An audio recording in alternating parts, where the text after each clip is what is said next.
ಹಿಂದಿನ ಸಂಚಿಕೆಯಲ್ಲಿ ಫ್ಲಾರೆನ್ಸಳ ಬದುಕಿನಲ್ಲಿ ಬಂದ ಓರ್ವ ಪ್ರಭಾವಿ ವ್ಯಕ್ತಿ ಸಿಡ್ನಿ ಆಲ್ಬರ್ಟನ್ನ ಬಗ್ಗೆ ತಿಳಿದೆವು. ಮತ್ತೆ ಪುನಃ ಕೈಸರ್ವರ್ತ್ಗೆ ತೆರಳಿದ ಫ್ಲಾರೆನ್ಸಳು ದಾದಿಯ ಕೆಲಸವನ್ನು ಇನ್ನಷ್ಟು ನೆಚ್ಚಿಕೊಳ್ಳಲು ಕಾರಣವಾದ ಕೆಲ ಮುಖ್ಯ ಅಂಶಗಳ ವಿವರಣೆ ಇದೀಗ ಈ ಸಂಚಿಕೆಯಲ್ಲಿ. ಎಲ್ರಿಗೂ ನಮಸ್ಕಾರ. ನಾನು ಆಗುಂಬೆ ನಟರಾಜ್. ಈಗೇನಂತ ಒಂದು ಅವಕಾಶ ಸಿಕ್ಬಿಡು. ಅವ್ರ ಫ್ರೆಂಡ್ ಯಾರೋ ಒಬ್ರು ಬರ್ತಾರೆ, ಕುಟುಂಬದ ಫ್ರೆಂಡ್ ಒಬ್ರು. ಅವರು ಏನು ಮಾಡ್ತಾರೆ, ಜರ್ಮನಿಗೆ ಹೋಗ್ತಾ ಇರ್ತಾರೆ. ಅವರು ಜರ್ಮನಿ ಪ್ರವಾಸ ಮಾಡಬೇಕು ಅಂತ ಇರ್ತಾರೆ. ಸೊ ಯುರೋಪ್ ಪ್ರವಾಸ ಇನ್ನೊಮ್ಮೆ ಇವಳಿಗೂ ಒಂದು ಅವಕಾಶ ಸಿಗ್ತಿದೆ ಅವ್ರ ಜೊತೆಗೆ ಹೋಗ್ಲಿಕ್ಕೆ. ತಂದೆ ತಾಯಿ ಹೋಗ್ತಾರೆ, ಆಯ್ತಮ್ಮ ಹೋಗ್ಬಾ ಅಂತ ಕಳಿಸ್ತಾರೆ. ಅಲ್ಲಿ ಹೋಗ್ತಾಳೆ. ಅಲ್ಲಿ ಜರ್ಮನಿಗೆ ಹೋದಾಗ ಕೈಸರ್ವರ್ತ್ಗೆ ಹೋಗ್ತಾರೆ. ಅಲ್ಲಿ ಹೋಗಿ ಆಸ್ಪತ್ರೆಯಲ್ಲಿ ಒಂದು 15 ದಿವಸ ಇರ್ತಾಳೆ. 15 ದಿವಸ ಇದ್ಬಿಟ್ಟು ಅಲ್ಲಿ ದಾಖಲಾಗಲ್ಲ, ನೋಡಕ್ಕೆ ಹೋಗ್ತಾಳೆ. ಪೂರ್ವವಾಗಿ ಅಲ್ಲಿದೆಲ್ಲ ವಿಷಯ ಎಲ್ಲ ತಿಳ್ಕೊಳ್ತಾಳೆ. ಅಲ್ಲಿ ನೋಡ್ಬಿಟ್ಟಾಗ ಅವಳು ತುಂಬಾ ಖುಷಿ ಆಗ್ಬಿಡ್ತದೆ. ಅಲ್ಲಿ ಒಂದು ವ್ಯವಸ್ಥೆ ಸಿಸ್ಟಮ್ ನೋಡಿ ತುಂಬಾ ಖುಷಿ ಆಗ್ಬಿಡುತ್ತೆ ಅವಳಿಗೆ. ಕೈಸರ್ವರ್ತು ಯಾಕೆ ಇಷ್ಟೊಂದು ಚೆನ್ನಾಗಿದೆ ಅಂತಂದರೆ, ಶಿಸ್ತಿನ ಒಂದು ವ್ಯವಸ್ಥೆ ನೋಡಿದ್ದು ಅವಳಿಗೆ ಭಾಳ ಖುಷಿ ಆಗ್ತದೆ. ಎಲ್ಲವೂ ಶಿಸ್ತಿನ ಪ್ರಕಾರ ನಡೀತಿರ್ತದೆ. ಅದು ಅವಳಿಗೆ ಭಾಳ ಖುಷಿ ಆಗ್ಬಿಡ್ತದೆ. ಹಿಂಗಾದರೂ ಮಾಡಿ ನಾನು ವಾಪಸ್ ತಿರ್ಗಾ ಬಂದು ಇಲ್ಲಿ ಸೇರ್ಕೊಳ್ಬೇಕು, ಇಲ್ಲಿ ಕೆಲಸ ಮಾಡಬೇಕು, ಶಿಕ್ಷಣ ಪಡಬೇಕು ಅಂತ ಅವಳಿಗೆ ಅದನ್ನು ನೋಡಿದ್ಮೇಲೆ ಇನ್ನೂ ಇದಾಗ್ಬಿಡ್ತದೆ. ಸರಿ, ಅಲ್ಲಿ ಮುಗಿಸ್ಕೊಂಡು ವಾಪಸ್ ಬರ್ತಾಳೆ ಇಂಗ್ಲೆಂಡ್ಗೆ. ತಂದೆ ತಾಯಿಗೆ ಹೇಳ್ತಾಳೆ, ನಾನು ಅಲ್ಲಿ ಹೋಗಿದ್ದೆ, ನಾನು ನೋಡಿದೆ ಅಂತ ಹೇಳ್ತಾಳೆ. ಕೋಪ ಬಂದ್ಬಿಡುತ್ತೆ ತಂದೆ ತಾಯಿಗಳಿಗೆ. ನಮಗೆ ಹೇಳ್ದೆ ಕೇಳ್ತೀನಿ, ನೀ ಅಲ್ಲೆಲ್ಲ ಯಾಕೆ ಹೋಗಿದ್ದಿ? ಆ ಪ್ರಕಾರ ತಿರ್ಗಿ ಅವ್ರದ್ದೆಲ್ಲ ಗಲಾಟೆ. ಯಾವ ಥರ ಹೆಂಗೆ ಹೇಳಿದ್ರು, ಏನೇ ಮಾಡಿದ್ರು ಏನು ಗೊತ್ತಲ್ಲ. ಇದ್ರ ಮಧ್ಯೆ ಈ ಅಕ್ಕನ ಪ್ರಾಬ್ಲಮ್ ಸ್ಟಾರ್ಟ್ ಆಗ್ಬಿಡುತ್ತೆ. ಅಕ್ಕ ತಂಗಿ ಎಷ್ಟೇ ಕ್ಲೋಸ್ ಆಗಿದ್ರು ತಂಗಿದು ಯಾವುದೇ ಈ ಕಾರ್ಯ ಅವಳು ಹಿಡಿಸ್ತಾ ಇರಲಿಲ್ಲ. ಅವ್ರಿಗೆ ಏನು ಮಾಡಿದ್ರು ಮೋಜು ಮನಸ್ಸು ಮಾಡಬೇಕು. ನೀವು ತಂಗಿ ಹೋಗಿದ್ದೆ, ಆಸ್ಪತ್ರೆಯಲ್ಲಿ ದುಡಿತೀನಿ, ದಾದಿ ಆಗ್ತೀನಿ, ಏನಿದು ಹುಡುಗಾಟ ಇದು ಅಂತ ಅವಳಿಗೆ. ಸೊ ಅವಳು ಯಜಮಾನಿಕೆ ಹಸಕ್ತಿ ಮಾಡ್ಬಿಡ್ತಾಳೆ ತಂಗಿ ಮೇಲೆ. ನಾನು ಹೇಳ್ದಂಗೆ ಕೇಳ್ಬೇಕು, ನಾನು ಮಾತಾಡ್ದಂಗೆ ಮಾತಾಡ್ಬೇಕು, ನಾನು ಹೇಳ್ದಂಗೆ ಮಾಡ್ಬೇಕು. ಆ ಥರ ಒಂದು ಯಜಮಾನಿಕೆ ಸ್ಟಾರ್ಟ್ ಆಗೋಗ್ಬಿಡುತ್ತಂತೆ. ತಾಯಿ ತಂದೆ ವಿರೋಧ, ತಂಗಿ ಅಕ್ಕನೂ ವಿರೋಧ, ಎಲ್ಲಾರು ವಿರೋಧ ಕಟ್ಕೋತಾಳವಳು. ಅಂತೂ ಕೊನೆಗೆ ಇದು ಹಿಂಗೆ ಇದ್ರೆ ಆಗೋದಿಲ್ಲ ಅಂಥೇಳಿ ಕೊನೆಗೆ ಗಟ್ಟಿ ಮನಸ್ಸು ಮಾಡಿ, ನಾನು ಹೋಗ್ತೀನಿ, ಕೈಸರ್ವರ್ತಿಗೆ ಹೋಗ್ತಾ ಇದ್ದೀನಿ, ನನಗೆ ಅವಕಾಶ ಕೊಡದೇ ಇದ್ರು ನಾನು ಹೋಗ್ತೀನಿ, ನೀವೇನ ಬೇಕಾದ್ರೆ ಮಾಡಿ ಅಂತೇಳಿ ಅಂತೂ ತಂದೆ ತಾಯಿಗೆ ಹೇಳಿ ಹಠ ಮಾಡಿ ಅವಳು ಕೈಸರ್ವರ್ತಿಗೆ ಹೊರಟು ಬಿಡ್ತಾಳೆ.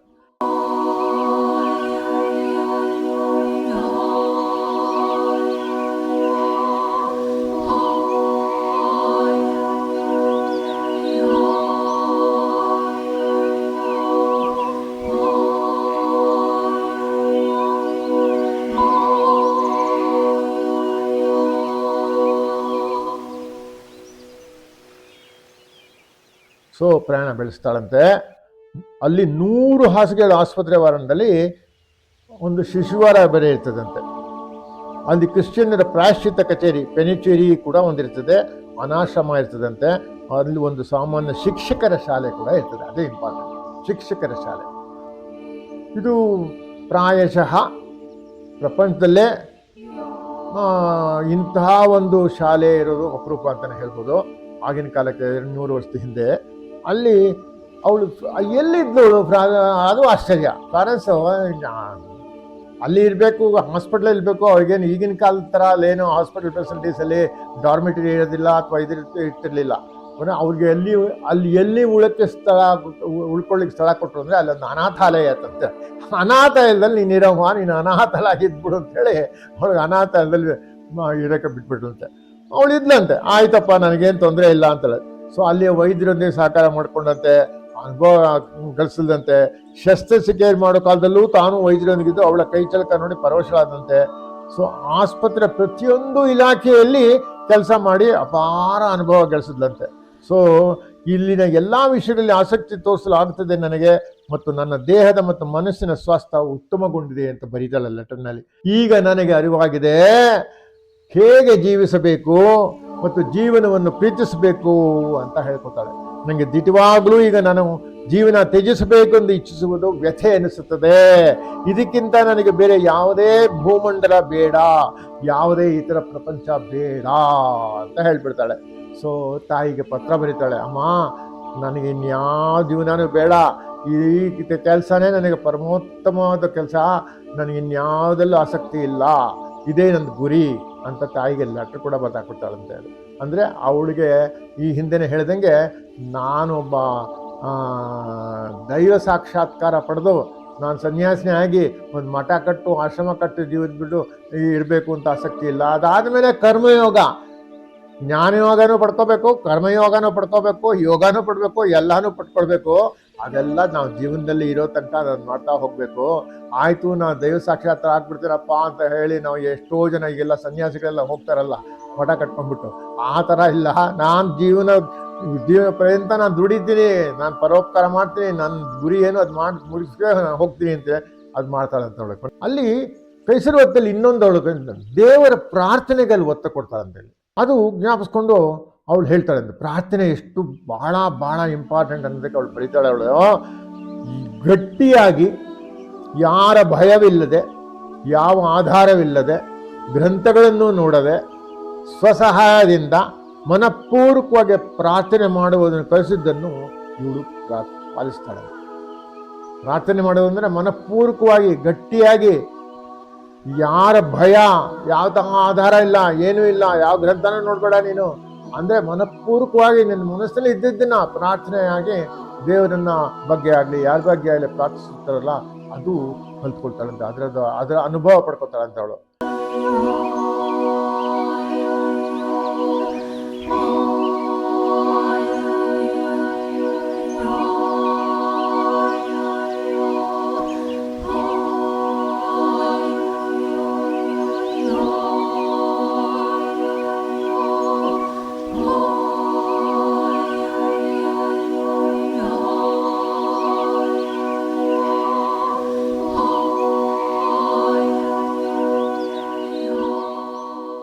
ಅನಾಥ ಮಕ್ಕಳಿಗೆ ಪ್ರತಿದಿನವೂ ಜನ್ಮದಿನವಾಗಿತ್ತಂತೆ, ಅನಾಥ ಮಕ್ಕಳಿಗೆ. ಹಾಗಾಗಿ ಪ್ರತಿದಿನವೂ ಜನ್ಮದಿನಾಚರಣಾ ಪ್ರಯುಕ್ತ ದೇವರ ಪ್ರಾರ್ಥನೆ ಜರುಗುತ್ತಿತ್ತಂತೆ. ಅಲ್ಲಿ ಮಕ್ಕಳಿಗೆ ಹೂವು ಹಣ್ಣು ನೀಡಿ ಕತೆ ಹೇಳುವುದೇ ಜನ್ಮ ದಿನಾಚರಣೆ ಆಗಿತ್ತಂತೆ. ಯಾರೇ ಅತಿಥಿಗಳು ಭೇಟಿ ನೀಡಿದಾಗ ಅವರಿಂದ ಕತೆ, ಸಂಗೀತ, ಪ್ರಾರ್ಥನೆ ಸಮಾರಂಭ ಜರುಗೋ ಕಾರ್ಯ ಇರ್ತಿತ್ತು. ಮಕ್ಕಳು ತಪ್ಪು ಮಾಡಿದರೆ ಪ್ರಾರ್ಥನೆಯೇ ಶಿಕ್ಷೆ. ಇಂಥ ಅದ್ಭುತವಾದ ಅನಾಥಾಲಯ ಪ್ರಪಂಚದಲ್ಲಿ ಹುಡುಕುದು ಸಿಗಲಿಕ್ಕಿಲ್ಲ. ಒಟ್ಟಾರೆ ಜರ್ಮನಿಲಿ ಅವಳಿಗೆ ಅದೊಂದು ಅನುಭವ ಆಯಿತು. ಪ್ರತಿದಿನನೂ ಅನಾಥರಿಗೆ ಅದು ಜನ್ಮದಿನ ಅಂತೆ, ಪ್ರತಿದಿನ ಒಂದು ಜನ್ಮ ಅಂತೆ. ಸೊ ಯಾರೇ ಅತಿಥಿಗಳು ಬಂದಾಗ ಅವಾಗ ಅವರಿಂದ ಕತೆ ಹೇಳಿಸ್ತಾ ಇದ್ದಂತೆ, ಅವರಿಂದ ಸಂಗೀತ ಹೇಳಿಸ್ತಿದ್ದಂತೆ, ಅದು ಪ್ರಾರ್ಥನೆ ಮಾಡಿಸ್ತಿದ್ದಂತೆ, ಆ ಥರ ಒಂದು ಸಮಾರಂಭ ಮಾಡ್ತಿದ್ರಂತೆ. ಇದು ಎಷ್ಟು ಒಳ್ಳೆ ಕಾರ್ಯ ಇದು. ಇದನ್ನ ಅಲ್ಲಿ ಕಲ್ತ್ಕೊತಾಳೆ ಅವಳು, ಜರ್ಮನಿಲಿ ಕಲ್ತ್ಕೊತಾಳಂತೆ. ಇದೊಂದು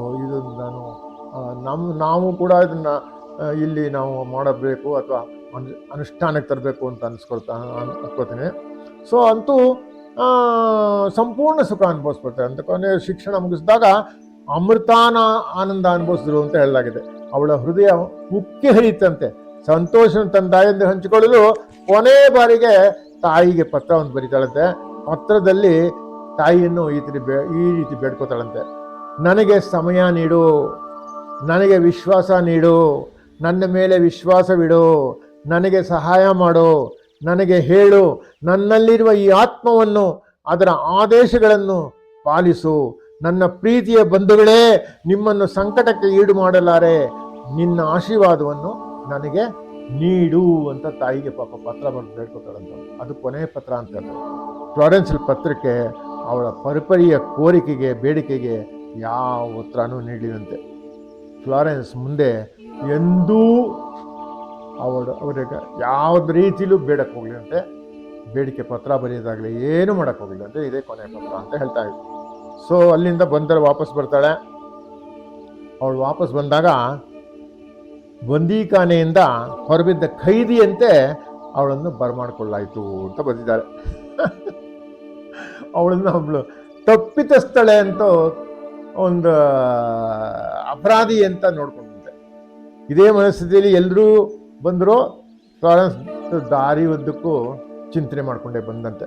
ಹೇಗಪ್ಪ ನಾನು ಕೈಸರವತ್ನಲ್ಲಿ ಅನುಭವ ಪಡ್ಕೋದ್ರಿಂದ ಹೇಗೆ ನಾನು ಕಾರ್ಯರೂಪಕ್ಕೆ ತರೋದು? ಬೃಹತ್ ಗಾತ್ರದ ಆಸ್ಪತ್ರೆ ದಾದಿಯಾಗಿ ದುಡಿದು ಅನುಭವ ಪಡಿಬೇಕೆಂಬ ಆಸೆ ಅವಳಿಗೆ ಆವಾಗ ಹೆಮ್ಮರವಾಗಿ ಬೆಳೀತದಂತೆ. ಯಥಾ ಪ್ರಕಾರ ಮನೆಯಲ್ಲಿ ಅವಳಿಗೆ ಸುಖ ಸಿಗಲಿಲ್ಲ, ಯಾರಿಗೂ ಇಷ್ಟ ಇಲ್ಲ. ಯಥಾ ಪ್ರಕಾರ ಅವಳಿಗೆ 32 ವರ್ಷ ಆಗ್ಬಿಟ್ಟಿದೆ. ಇನ್ನೇನು ನೀನು ಮಾಡ್ತೀಯಾ? ಈಗ ಶುರುವಾಗ್ತದೆ. ಹೇಗೆ ಸಮಾಜ ಸ್ತ್ರೀಯನ್ನು ನಡೆಸ್ಕೊಳ್ತಿದೆ. ಸ್ವತಃ ಸ್ತ್ರೀಯರೇ ನಮ್ಮನ್ನು ಮಾನವರೆಂದು ಪರಿಗಣಿಸಿದೆ. ಕೇವಲ ಕುಟುಂಬ ಪಾಲನೆಯನ್ನು ತೊಡಗಿಸಲು ಕಂಡು ತನ್ನ ಅನಿಸಿಕೆಯನ್ನು ಅವಳು ಹೇಳ್ಕೊತಾಳಂತೆ, ಏನಪ್ಪ ನಾವು ಹೆಂಗಸ್ರೆ ಅಂದರೆ ಮಹಿಳೆ ಅಥವಾ ಹೆಣ್ಣೇ ದೇಶ ಮಾಡೋದಾಗ್ಲಿ ಅವಳೇ ಶತ್ರು ಅಂತ ನಾವು ಅನ್ಕೋತೀವಲ್ಲ, ಆ ಥರ ಆಗ್ಬಿಟ್ಟಿದೆಯಲ್ಲ. ತಾಯಿ ಆದವಳು ಅಕ್ಕ ಆದವಳು ನನಗೆ ಸಪೋರ್ಟ್ ಕೊಡಲಿಲ್ಲ, ಬೇರೆ ಬಂಧು ಮಿತ್ರರು ಯಾರು ಕೊಡ್ತಾ ಇಲ್ಲ. ನಾನು ಒಂದು ಒಳ್ಳೆ ಕೆಲಸ ಮಾಡ್ತಾ ಇದ್ದೀನಿ, ದಾದಿ ಕೆಲಸ ಮಾಡ್ತೀನಿ, ನಿಮ್ಮ ಶುಶ್ರೂಷೆ ಮಾಡ್ತೀವಿ, ಬಡಬಗ್ಗರಿಗೆ ಸಾಯ್ತಾ ಇರೋರಿಗೆ ಶುಶ್ರೂಷೆ ಮಾಡ್ತೀನಿ ಅಂತ ಒಳ್ಳೆ ಕೆಲಸ ಇದು ಮಾಡ್ತೀನಿ ಅಂದರೆ ನಿಮ್ಗೆ ಯಾರು ನನಗೆ ಸಪೋರ್ಟ್ ಕೊಡ್ತಾ ಇಲ್ಲ. ಇದು ಯಾವ ಥರ ಇದನ್ನ ನಾವು ಅರ್ಥೈಸೋದು ಅಂತ ಭಾಳ ಭಾಳ ಭಾಳ ಬೇಸರ ಮಾಡ್ಕೊಂಡು ಹೇಳ್ಕೊತಾಳೆ ಅಂತೆ, ಪತ್ರ ಬರೀತಾಳೆ ಎಲ್ಲರಿಗೂ.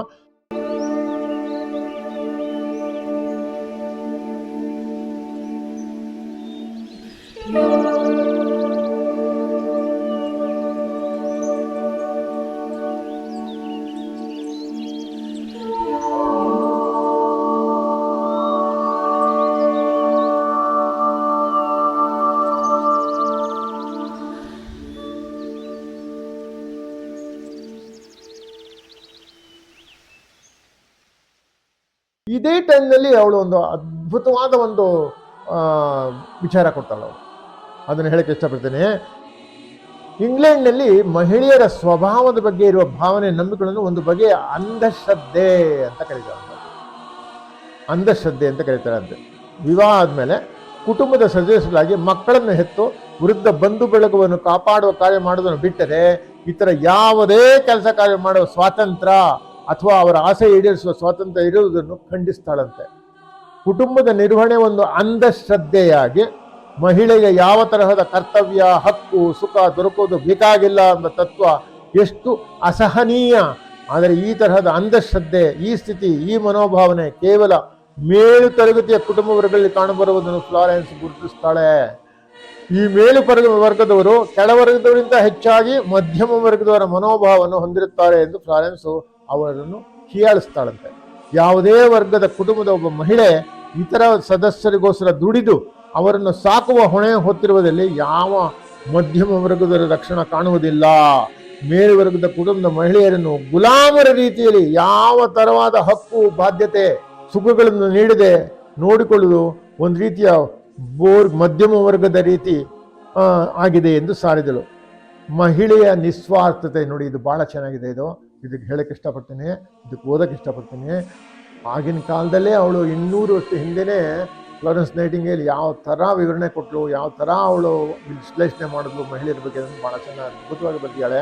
ಅದೇನೆಂದರೆ ಮಹಿಳೆಯ ನಿಸ್ವಾರ್ಥತೆ, ಕೋಮಲತೆ, ಕರುಣೆಗಳ ಗುಣಗಳೇ ಅವಳಿಗೆ ಮುಳುವಾಗಿ ಅದು ಒಂದು ಅಂಧಶ್ರದ್ಧೆಯಾಗಿ ಅವಳನ್ನು ಕುಟುಂಬದ ಬಲಿಪುಷವನ್ನಾಗಿ ಮಾಡುವುದು ಎಷ್ಟು ಸಮಂಜಸ ಎಂದು ಪ್ರಶ್ನಿಸ್ತಾಳೆ.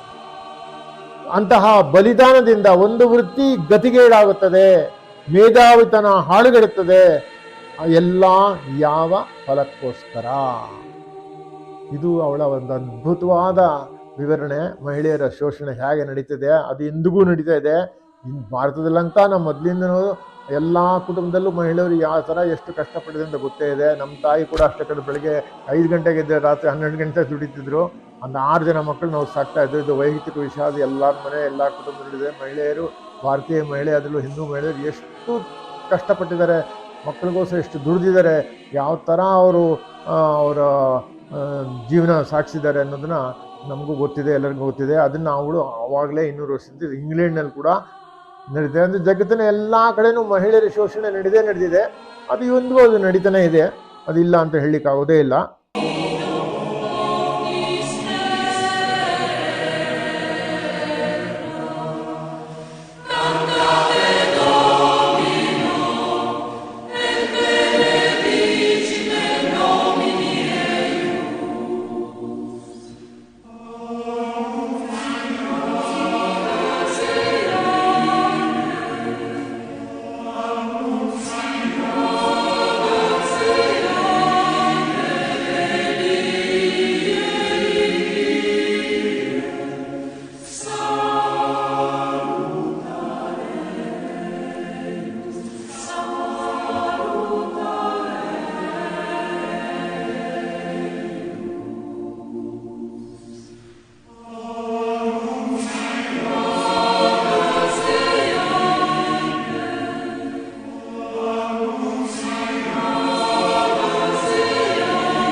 ಫ್ಲಾರೆನ್ಸ್ನ ಪಾಲಿಗೆ ದೇವರು ಅವಾಗ ಅವಳು ದೇವರ ಬಗ್ಗೆ ವಿಶ್ಲೇಷಣೆ ಮಾಡೋಕ್ಕೆ ಅವಳು ಮನೋಭಾವ ಚೇಂಜ್ ಆಗ್ತದೆ. ಅವಳು ಏನಂತಾರೆ, ದೇವರಂದ್ರೆ ಅನಂತ, ನಿರಾಕಾರ, ಪರಿಪೂರ್ಣ ಮತ್ತು ಸತ್ಯಪುರುಷ ಆಗಿದ್ದಾನೆ.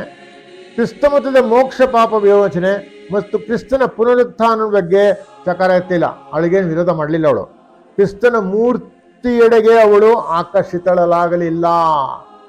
ಅವಳ ದೇವ ತಂದೆಯ ರೀತಿಯ ದೇವನಾಗಿದ್ದ, ದೇವ ಪುತ್ರನಾಗಿರಲಿಲ್ಲ. ಕ್ರಿಶ್ಚಿಯಾನಿಟಿ ಬಗ್ಗೆ ಇದೊಂದು ಅದ್ಭುತವಾದ ವಿವರಣೆ ಕೊಡ್ತಾಳೆ ಅವಳು.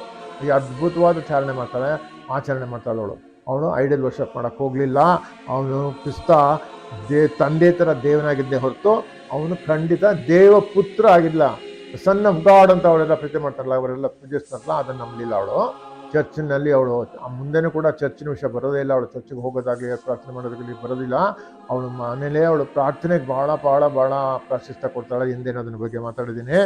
ಇಲ್ಲಿವರೆಗೆ ನೀವು ಕೇಳಿದ್ದಕ್ಕೆ ನಾನು ನಿಮಗೆಲ್ಲರಿಗೂ ಧನ್ಯವಾದ ಅರ್ಪಿಸ್ತೇನೆ. ಮುಂದಿನ ಸಂಚಿಕೆಯಲ್ಲಿ ಅವಳು ಮುಂದೆ ಹೇಗೆ ಅವಳು ಯಶಸ್ಸು ಪಡಿತಾಳೆ, ಆಸ್ಪತ್ರೆಯಲ್ಲಿ ಹೇಗೆ ಅವಳಿಗೆ ದುಡಿಯೋಕ್ಕೆ ಆಸ್ಪತ್ರೆ ಸಿಗ್ತದೆ ಅನ್ನೋ ವಿಷಯದಲ್ಲಿ ಮಾತಾಡ್ತೇನೆ. ಎಲ್ಲರಿಗೂ ಶುಭಾಶಯಗಳು. ನಮಸ್ಕಾರ. ಕೀರ್ತಿಯ ಹೆದ್ದಾರಿ ಹಿಡಿದು ಹೋಗುವ ಹೃದಯವೇ ಸಾರಥಿಯಾಗಿ ಮಹತ್ವಾಕಾಂಕ್ಷೆ ಅಶ್ವಾವೇರಿ ಸಾಗುವೆ. ಕೀರ್ತಿಯ ಹೆದ್ದಾರಿ ಹಿಡಿದು ಹೋಗುವ